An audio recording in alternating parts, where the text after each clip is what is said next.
All right, ladies and gents, we're back in game number 2 between Dsal and Dunamai, and there's a little bit of tension in the air because Dunamai is, he's talking. He's talking. Let's unpause these recording. 3, 2, 1. Let's go, Dubs.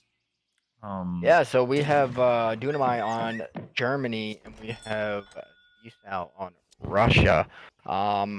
Interesting matchup here. You don't typically see Russia in many tournaments to begin with. And then especially versus a civ like Germany, which honestly can just outscale super easily. So interested to see how Dsal plays into this.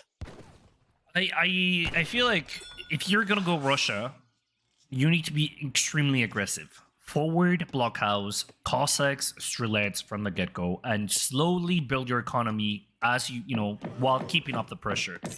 I don't know if that's the plan here, but it needs to be that. Germany, you have to play aggressive as Russia. If Germany goes to H3, your units will not be able to out-trade German units. It's not going to happen at all. No. No, Russia arguably has one of the best H2s in the game, as far as massing ability.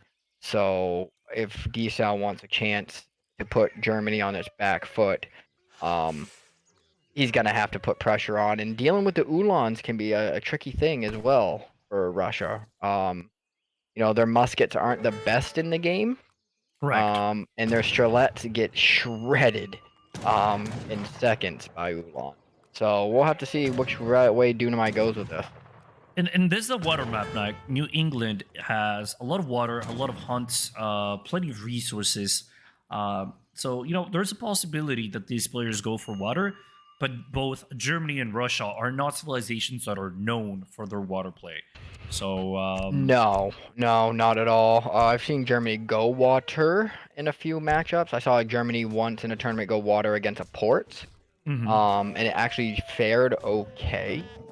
But again, we're also talking about some of the best players in the game, so hard to gauge that. But it looks like we're gonna go ahead and get distributism from Russia, pretty standard here. Classic. To get that card, and then you're gonna go ahead and see Dunamai's deck, and it is, believe it or not, a semi-water deck. Ooh. Do you believe he's trying to confuse I think it's more Dsal? of an anti-water deck by looking at it. I mean, he may do some water play because he does have the rendering plant card. But I don't think it's a full commit to a water boom. So we know Russia's not gonna go near water. So I don't know why you would pick an anti-water deck if you didn't plan on using the eco version of the water. So we may see Dunamai do some water play here. Maybe it's for late game. Once the resources start dwindling down, maybe throw 15, 20 boats in the water. For guaranteed extra resources here. Because Germany's gonna do fine in resources versus Russia, right? Regardless. Without water. So you add water on top of that, and could definitely make a big difference. I think the only scenario where I would invest in water is kind of to prevent myself from being deprived out of hunts and not being able to train units. Because if if my opponent is constantly running all over the map and kind of killing my villagers when they're hunting, especially if I haven't done any herding like it's the case for Dunamai, then I would invest in water. That's what I would do. I think water is good in almost every scenario, right? I mean, it's just extra natural resources that unless your opponent invests into anti-water, it's nothing but a benefit for you. So, especially Germany. I mean, Germany gets late game, and they are a terrifying civ. Absolutely, and we see pretty much a very similar age up from both of these players. Quartermaster, so 400 wood. It's the option that these for both. Dsal does have 2 forward vills that are chopping wood, which indicates that he's probably going to be the one attacking this game. He has 1 shipment saved up in the bank, so probably trying to save it. I would say, yeah, he's probably going to go with the forward barracks here. Pulling the vills off, I don't really see a need of that, considering, but maybe. But we're going to see probably a forward barracks with a 5 Cossack shipment from his next card, and we may even see a 5 Ulan shipment from Germany to match. absolutely. So right away, the Cossacks are being queued or sent by Diesel. Diesel is training, making a blockhouse a little bit further back, and Dunamai has decided to invest in a trading post, a very important decision for himself and a stable. What do I you do think? like the stable. I do like the stable. I think that's going to be Dunamai's best route to deal with the early pressure from Germany. Because typically you don't, I mean, from Russia, you typically don't see early Musk from Russia. You Yep. typically will see Cossacks and Strelets, because Yep. that's your shipment. So I think Ulans will do great into both.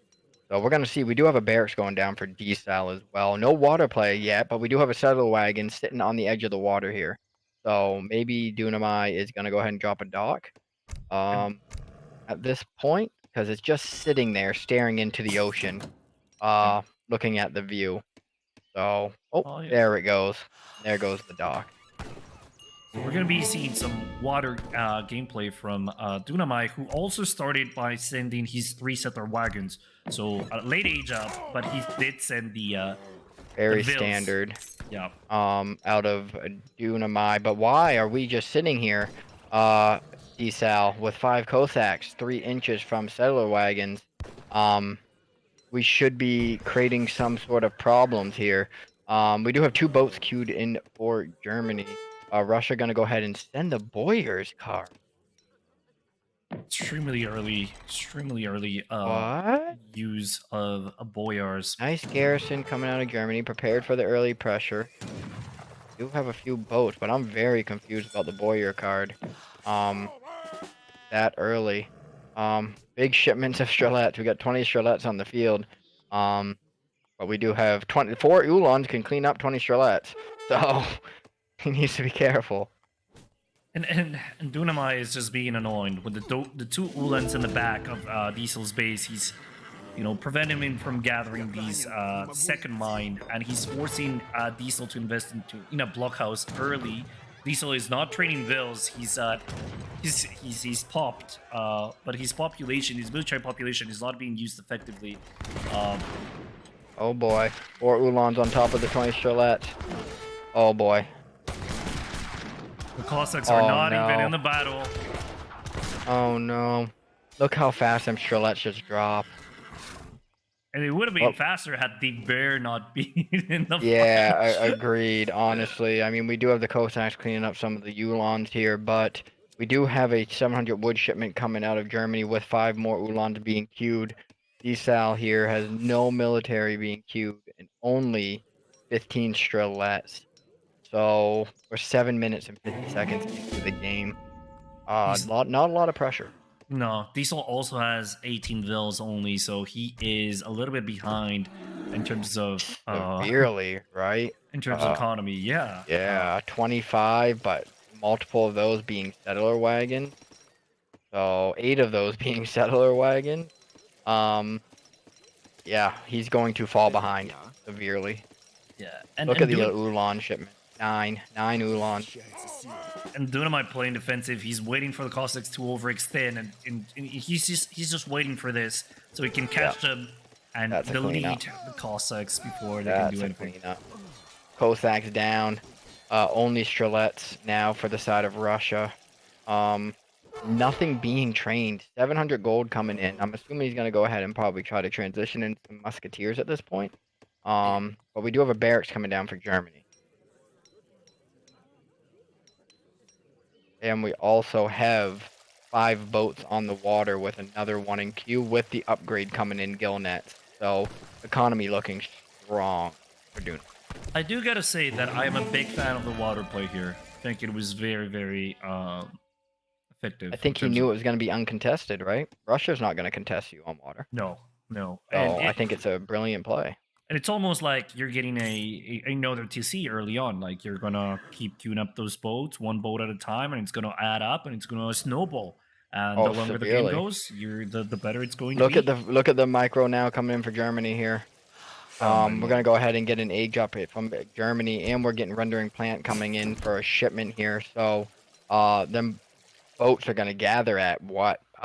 Almost 1 food per second. Yeah. On the water at 9 minutes. So we're getting 9.97 Um, that's insane considering a Vil is 0.92. Absolutely. And these boats are cheaper, right? Cheaper than Vils. 70 wood Yeah, or yeah. 40 wood if you have the card. Very Right. effective. So I don't think he's using the card, right? So I believe he's training No, for 70. he's trading for 70, which is Yeah. still worth it in my humble opinion. Oh, for sure, absolutely. And you're looking at the mass now coming in for Dunamai with 18 Oolons, and That's scary. we got That is yeah, very scary. this is the problem. H3 also dropping now for Dunamai. We got a 5,000 score lead for Dunamai, and the Oolons are coming in. Do they see each other? They don't. Oh, now we do. Oolon's jumping on top, but Dunamai doing the smart thing, pulling back for a second, waiting for his cav upgrade. We're going to have upgraded Oolons, and they are going to shred that arm. And they have a decent 37 attack before the age up, before the upgrade. Let's see how much the upgrade is going to affect these bad boys in combat. I'm going to go ahead and say probably quite significantly here. I'm coming in about 3, 2, 1, and they go. Oh boy, yeah, that's a problem. Big time. That's a problem. Looks like Dunamai is deciding that he's ready to push forward here. We do have 38 Strelets coming out of oh no. You need to pull trick. Pull trick. Oh no. Yep. Big fight going on here. Ulan's on top of Strelets, something that, you know, Russian players have nightmares about. It's cleaned up. We do have a Cossack pop here to help out, but at this point he's lost all of his Strelets. We have Musketeers, we got Cossacks. Dunamai is looking very strong. Well, you know, the battle wasn't that bad. I think this was almost a draw because Strelets are very, very cheap. A little bit on his micro Cossack dying for nothing. Nothing. But we do have skirmishers coming in now for Dunamai. The 8 skirmisher shipment plus is going to bring 3 Ulans as well. So I don't know if H2 Strelet are going to even hold a candle to H3 skirmishers. They're not. They're really not. And the bigger issue here is that Dunamai is so far ahead economically that he can afford to take bad trades. Oh yeah, look at the score difference. 8 double. It is double. We know Russia scores low, but not double low. No. No. We got 22 Ulans with 8 skirmishers in the front line and 8 skirmishers in the back line. He's going ahead and he is pushing now. We do have a little bit of a fight going on here, but not much. Musketeers for Russia, 120 HP, 18 range. So much less than your normal Musketeer. Yeah.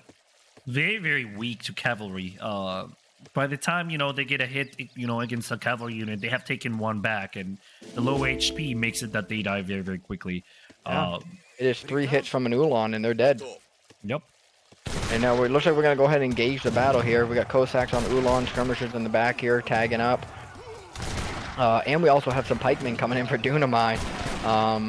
Interesting choice, but I like it. Now we have Ulans on top of Musketeers and Strelets. This is looking like a bloodbath.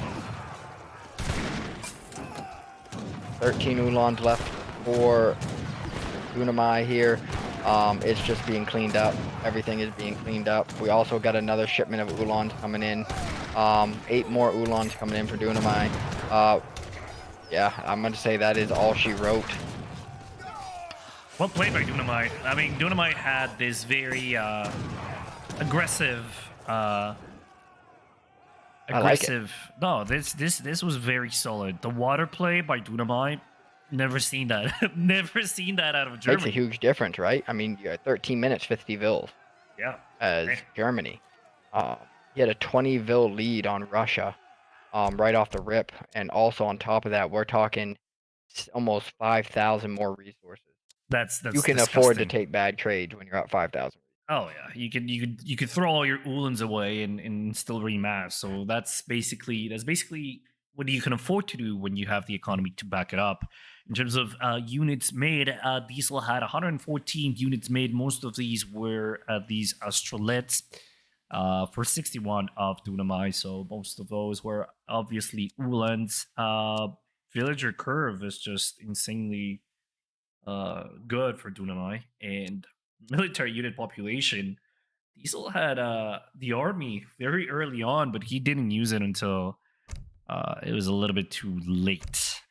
No, I don't think there was much there for, and the matchup's also very bad. Russia versus Germany, it's just it's tough for Russia. They have to almost play perfect in order to win that matchup. It's, you know, that was the game. That was game. Dsal versus Dunamai on the qualifier. We'll catch you next time.